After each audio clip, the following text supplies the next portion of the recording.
And we're recording. Hello and welcome everyone. My name is Corey Center. I am the innovator here to make the world better. I do that by bringing teams of experts together to transform great ideas into revolutionary solutions for their industry. And I am here with three of my favorite leaders who have done just that. And what we are here today to talk about is vision. So I'm here with Terry Ann Richards. I am here with Tony Thayer. I'm here with Linda Patton. I will have them all tell you a little bit about what they do and then launch into their vision and what vision is when it's related to leadership. So TA, would you please kick us off and let us know who you are and what vision means to you?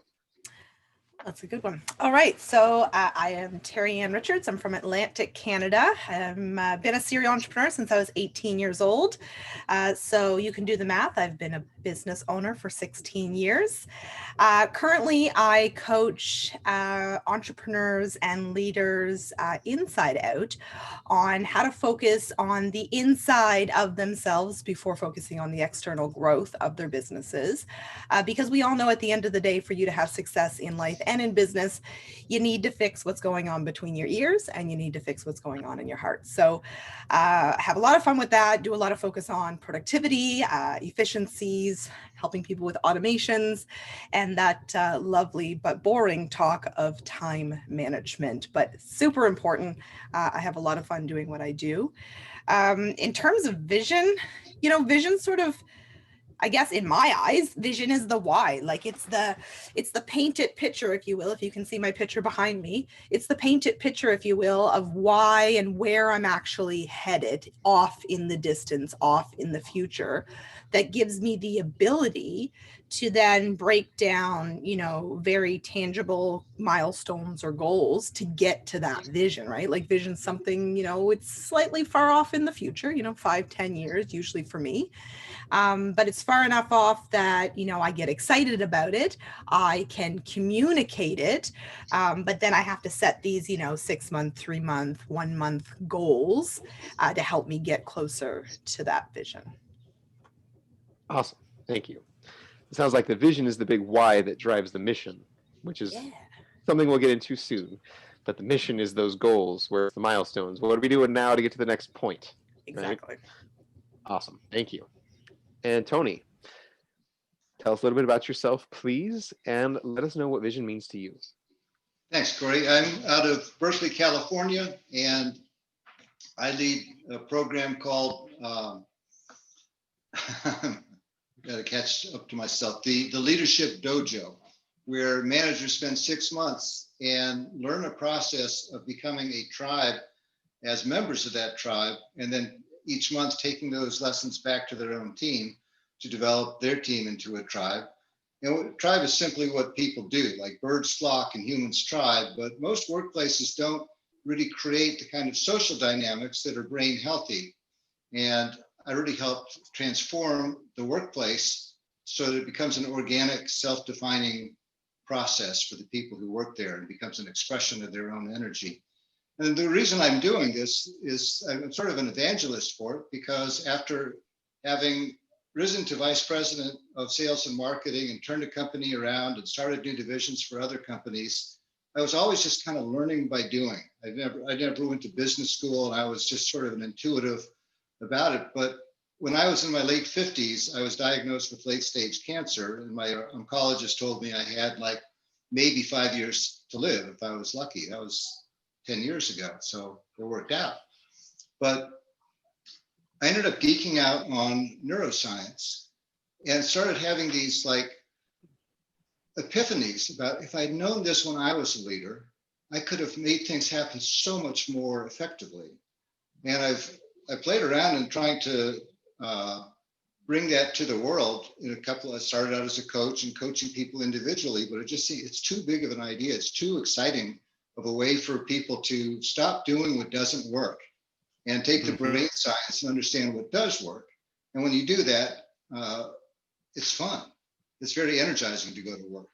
And that to me is what I'm really trying to change. That's my vision, is to stop making work all about TGIF and start making it about TGIM. I can't wait to get there.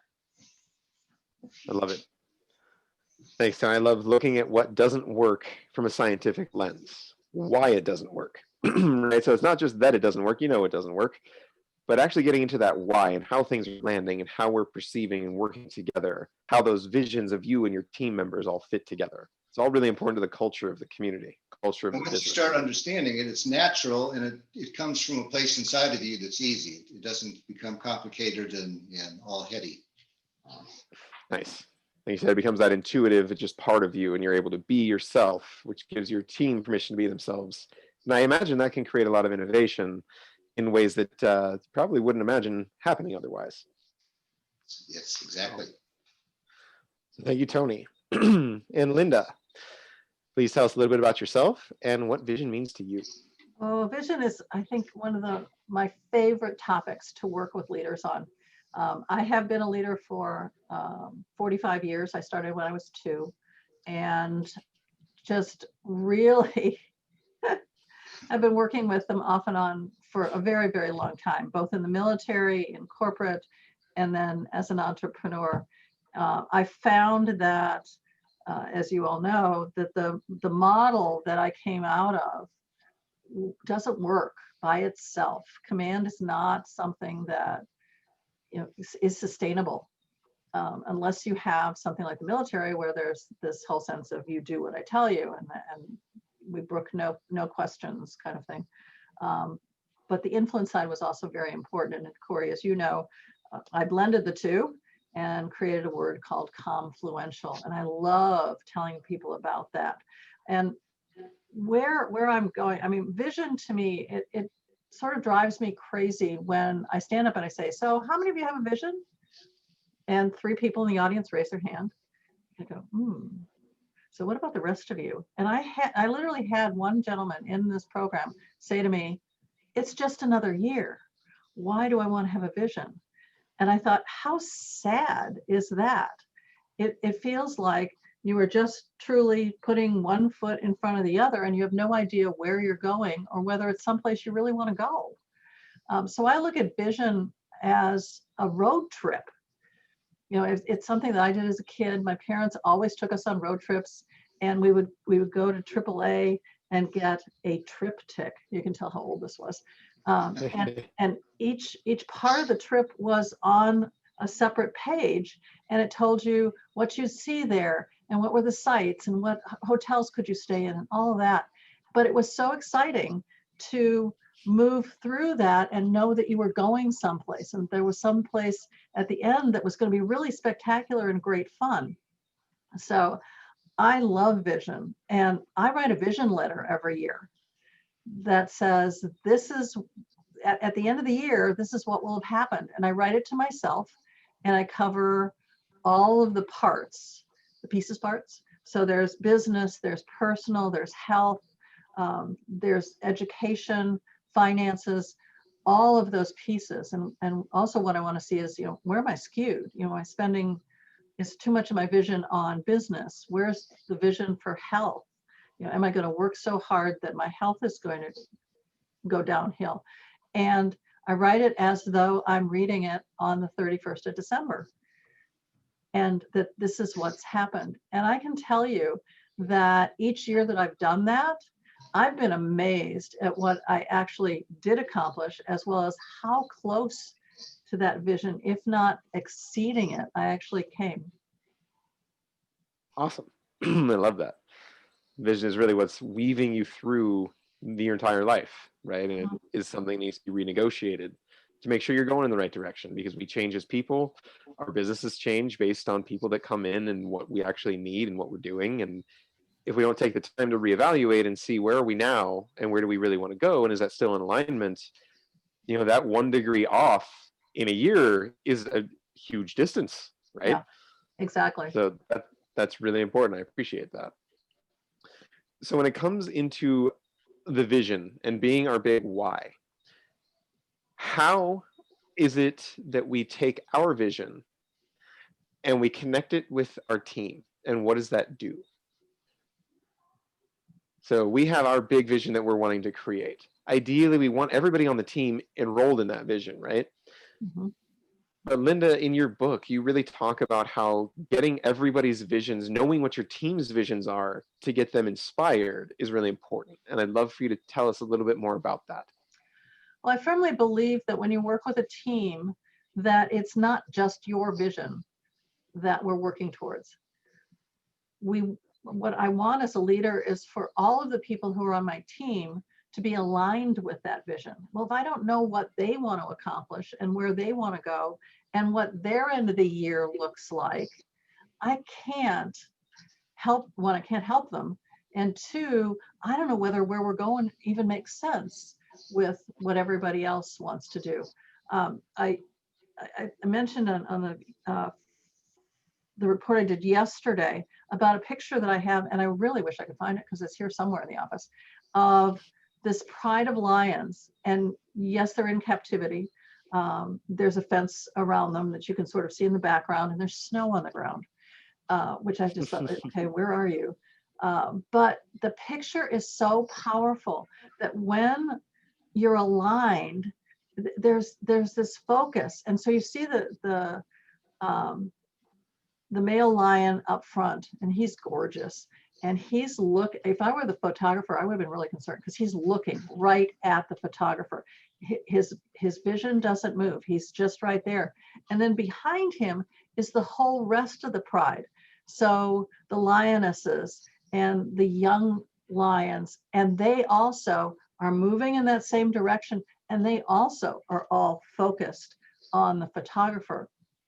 And I think that's what you can accomplish when you align the visions of your team with the vision of where you want the business to go and what it's going to accomplish. And when you can do that, you have just so much power to make things happen. The other thing that needs to be in that whole discussion around vision, and Tony, with your neuroscience, it's putting all 5 senses into that vision. You know, what are you going to see? What are you going to hear? What are you going to taste? What are you going to smell? And how are you going to feel about it at the end of the year? Can I tell us a quick story? Please. I was in a network marketing company. I had the opportunity to win a cruise to Alaska, and Alaska's been on my vision list for a long time. So I knew what I had to do numbers wise. But I thought, well, how am I going to put all of those senses into it? So I had a chart, and so I could see it. I could also see the picture of the boat. I had the cruise ship everywhere. It was on my screensaver. It was, in my bathroom. It was on my refrigerator. It was in the office. It was everywhere. So I could see it. Then I thought, well, what do you hear in Alaska? Well, I had a song. So I found a John Denver song about Alaska, and it was my ringtone. It was the doorbell ringer. It was everywhere. Then, what do you taste? Well, I love cedar smoked salmon. So, okay, well, that's good, but I can't have that every day. So if I needed a fix for eating, what else does Alaska have? Well, it has a lot of ice and snow. So I could go into my refrigerator and grab a piece of ice and stick it in my mouth and go, oh yeah. Plus, that also gave me the smell of cold. And so not only could I do the taste, but I could also do the smell coming out of that. And how did I feel? The majesty that is Alaska, seeing a tree full of bald eagles, seeing a pod of orcas, rising out of the water, seeing a bear grab a salmon. It's just a sense of awe. And I had all that. And not only did I win the trip, but I got a balcony upgrade, not in that order. I got the balcony upgrade first. And my husband goes, do we have a cruise? I go, no, not yet, but we will. And then last, I got cruise cash. So I was able to do all that because it was embedded in all of my senses. And, my mind basically said, okay, that's where we're going, and made it happen. Nice. What I love about that is that you've left each piece just open enough for your mind to really get into that imagining space. Yeah. And Yeah. then you allowed for so much more to come in. And too often, I think when we create a vision like that, it's like, well, I want this thing and this thing. Like we have our list, right? But it's like, Exactly. it's the perfect man, it's the perfect woman, it's the perfect job, it's the perfect launch. But if it's not actually allowing us to expand and to see, like, the boat and the food and the sensations and the things that really make the experience, once we do that, everything else puts itself together, often better than we could have imagined had we been really specific. So I love that you touched on that. That's awesome. Thank you. And Tony, I'm curious, when it comes to culture within a company, when you're creating culture and you're working with vision, how does it come in between the managers and everyone that you're managing, or the relationships? How does vision work in that space with that kind of team? Yeah, and I really appreciated how Linda was saying when she does her annual vision statement, she writes it so it's as if she's reading it at the end of the year. So she's in that space and having that experience. And so many visions tend to be kind of cognitive expressions of what we're going to do. But the real thing that juices people day to day is how we're going to be. And so, one aspect that managers can use to engage their team, especially if you're like a middle level manager, you're not even defining the vision for the company. You're like a doer of some bigger thing. But you can always say to your team, we have this work to do. And it may just be, like basic processing stuff that doesn't take a lot of imagination, but we do have a choice for how we're going to be. Like, how do we want to feel at the end of the day? How do we want to manage our interactions? Like, I went into a Costco just a few days ago to renew my membership. I let it lapse during the COVID thing. And they had this offer for like $10 off if you renew now. So I pulled up the offer, and the woman who was handling it got into her screen and was working. She called over a supervisor, and he called over another supervisor. There were like 3 people sitting around the screen for 15 minutes. They didn't say a word to me the whole time. It was like I wasn't there, and they were all processed on this inward Costco computer process and not knowing how to do it, wanting to accommodate me, but it's just like, I didn't enjoy the experience, and I don't think they did either. But they could have easily had a vision of engaging customers while they're at the store, and made it a point to have sort of an outward focus and engaging me along the way. And they would have left work that day, if they had treated every customer that way, more excited, more engaged. So just the thing of like, when I hear Linda talk about that experience with the Alaska cruise, she's having a full body experience. It's not about your head, it's not about your heart, it's about everything. It's like you're smelling the smell and you're feeling the feel. And that's what I think is at the root of a lot of the neuroscience. It's just to have the full body experience where you integrate all those parts and bring people along with you. Awesome. Integrate all the parts and bring everyone along. I love that. Very simple, very wise. Appreciate it. And TA, as an entrepreneur, how does it work with you when you have your vision and you're interacting with clients or contractors? So I imagine there has to be some exchange, some interaction of visions there. I'm curious what your experience has been in that area. You know what? It's interesting, and I love that you asked it in that way, because I am a solo entrepreneur. Yes, I've had teams of 15 or 20 in the past, but right now I do work a lot more as a solo entrepreneur, and then I have these tentacles out where I get to work with awesome individuals like yourselves, and then hiring subcontractors to do different projects. So I think it really starts with knowing what your vision is, right? When you go into a project, or when I'm going into work with a new client, I sort of have like what I call my core beacon system of like, this is how I want to show up, and this is what my intentions are, my vision, my painted picture. But then it's about getting clarity from them too. And this team is a perfect example, right? We've had moments as leaders coming together where we had different ideas in our head, and we were like, oh, wait a minute, my thoughts on the vision and your thoughts on the vision aren't the same. Why don't we have a conversation of like, what were you wanting this to look like, and what was I? Oh, and then there becomes this alignment, right? So to me, having a really clear vision and then also being open to listening to what somebody else's is, especially when you're in the space that we are all in, allows you to have like really clear communication, set really clear expectations. And it allows this free flow of conversation where, you know, even if you're in a leadership position, you know, even if I'm hiring a subcontractor and, you know, I'm in some ways the boss, well, I don't really look at it that way, right? I'm a leader of my ship. They're a leader of their ship. What's their vision that they're bringing to the table? What's my vision? And can we find some alignment in the middle so that both our visions come to fruition, right? So that's how I roll. That's how I like to work it. And I find it works really, really well because it teaches you to listen more and ask better questions. I know Linda loves that. She likes to ask a lot of questions. Well, how can we get the information we don't know if we don't ask the right questions? Right. I just had this conversation with my son. Right? I did. Yeah, I did. Yeah, if we're unwilling to ask questions, either side, then we're going to be missing information. And if we're missing information, then we'll end up with answers like, you're right. And you're right is terrible, because you're right means I don't agree with you, but I hear that you're saying this thing and the words make sense that are coming out of your mouth, but I don't agree.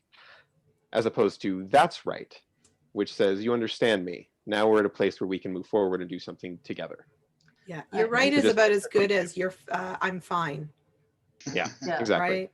Like if I say I'm fine, stuff's not good, guys. Right? Freaked out, insecure, neurotic, and emotional. That is what FINE stands for in my book. That is true. I always have to Google it to find out what it really means. But yes, I agree. Yeah. Well, and I think too, Corey, that if you don't ask questions and you don't get clarity, we have all of the assumptions. So we assume, as you said, that you know what that person is thinking or what that person's feeling or whatever, and especially when they say I'm fine, which I did earlier. And if we don't ask those questions, you all know what assume really means. And you know, you don't need to be there. You need that clarity. You need to really understand where are they coming from. Right. You know, especially when they're not employees, they're independent. I mean, that's the whole thing. They're independent contractors, and you have to enroll them in your vision by seeing how does it tie with their vision. And if it doesn't, perhaps you say, you know, this isn't going to work. Yep. And it's okay. It's so much time and frustration for everybody. Yeah. When you can say that at the beginning. Exactly. Yeah. What we're talking about now is like an aspect of vision, which is communication, and it's really about presence. Like one of the things that brought me into this team was understanding Linda has such a powerful presence. She's often quiet, but she knows what's going on. She sees and hears and feels what other people are going through. And so you know you have her when you're talking to her. And that is the bugaboo with vision a lot of times. Just the big guy, the leader, whether it's a he or she, has the vision and is asking everybody. It's like that whole thing that happened with Ellen DeGeneres earlier this year, where she was outed as not being nice to her staff. And she even made a comment like she was disappointed in her staff because if they just did what they knew she wanted them to do, there wouldn't be any problem. And remember that? Yeah, it was just kind of like the antithesis of what I think we try to do in our respective spheres, which is to connect with people and be able to update the vision by listening to what their vision is and making room for everybody to end up with a sense of excitement about the year. And Tony, it's really interesting that you brought that up. I used to have a cohort. She ran the training department in Northern California, and I ran the training department in Southern California. And we were doing, we were writing a class across the departments. So we had some of her trainers and some of my trainers when we were writing this training program. And my folks went up to see her to report on where they'd gone. And she reads it and she goes, no, that's just not it. I said, well, you know, what are you looking for? You know, they ask questions because that's what they're used to doing with me. And she said, I don't know, but I'll know it when I see it. It's like, how do you deal with that? Yeah, how do you work with that? How do you, I'm not going to keep trying and failing. I want to know where are you going? What do you see? What is that vision? So that I can write the best training program in the whole wide world because it's in alignment with where you're going. And she used to drive them absolutely crazy with that. She did it twice. And then I said to my team, we're just writing this. Right? I don't care what she wants. We're writing it, we're delivering it. And so we never got that combined training program because of it. Right. So it's vitally important when we're talking about vision that we clarify the vision for us first so that we can communicate it in a way people can understand and be inspired by. And then we can adjust as necessary to make sure everyone stays on board. Because without a vision, without a big why, what are we doing here? Exactly. Right? Mm-hmm. If it's not an So- inclusive why, Yeah. then how can we expect people to buy into it? Exactly. So, all right. I would love to see if there are any quick 30-second parting thoughts that you can all give to the audience before we wrap today. TA, what is one final thing you want to share about vision while we're here with everyone today? I'm going to take a little nugget from what Linda said earlier. She's going to be like, but that's what I was going to say. You need to paint the picture. You need to, bring in all of your senses. You need to be able to, for me, it's really on the visual. So I need to be able to see it and, kind of feel the emotions. How would my life be different? What's the impact? You need to bring all of that into it because that creates a lot of conviction into creating that momentum for you to stay on course with it, but also the clearer picture that you have in your mind, it'll be easier for you to communicate. Awesome. Thank you. Tony, any parting thoughts for the audience? Quick sound bites before we go. I could have said to Terry and said, I'll say one of the leadership secrets I subscribe to is that leaders should ask for more of what they want. And just Linda's last story reminded me of that. It's just to be clear with what you want and stop saying what you don't want, so that you're always painting the picture day to day of what will make you happy when they deliver their results, and then they're happy to do it. Awesome. Focus on what's going right and do more of that. Stop focusing on what's doing wrong because it takes you in a hole. Will actually damage your brain. And if you want to know more about that, I can share about that at some other point. But if you keep going down the negative spiral, keep looking at the things that you don't like, you're actually doing damage to your brain and anyone you're communicating with. So keep that in mind. Ouch. And Linda, right? Yeah. So yes, Terry Ann, that's sort of where I was going, but I think the key too is, and I find this very interesting, is we write vision statements at the beginning of the year. This is like, doing your New Year's resolutions. You write them at the beginning of the year and you're all excited about them and everything else. And then if you're lucky, it lasts more than a month. And Right. you stop going. I never go to the gym in January or February because it's jam packed because everybody's got their New Year's resolutions and they're out there exercising. Instead, vision needs to be a live document. It needs to be something that you look at on a regular basis, whether it's monthly, quarterly, whatever, but you look at it and you go, so where are we in terms of this? Are we still moving in that direction? Have we gone in a different direction? What's going on? Is this still valid? And if it's not, how do we tweak it so that it does represent where we're going, where the team wants to go as well? If you start seeing, I talked about the Lions, if you start seeing them just sort of drifting off in another direction, it's like, why? Can we bring them back together? What happened that created this dissonance? And so I like to say that it's not a one and done. It's a living document that you look at and review and imbibe it into yourself, so that at the end of the year, when you read it, you go, yeah, that's what we accomplished. This is awesome. Totally. Thank you all. So I want to end and leave you with this. The vision is your big why. If you don't have a why, the what doesn't matter so much. Because it goes back to my favorite Lewis Carroll quote. If you don't know where you're going, any path will get you there. Exactly. So make sure you know why you're going where you're going first, and then worry about the mission, which we're going to talk to you about soon. Thank you, Linda and Tony and TA, for all being here with me today. This has been wonderful as usual. We will see you all next time. Have a wonderful rest of your day. Thank you, Corey. You too.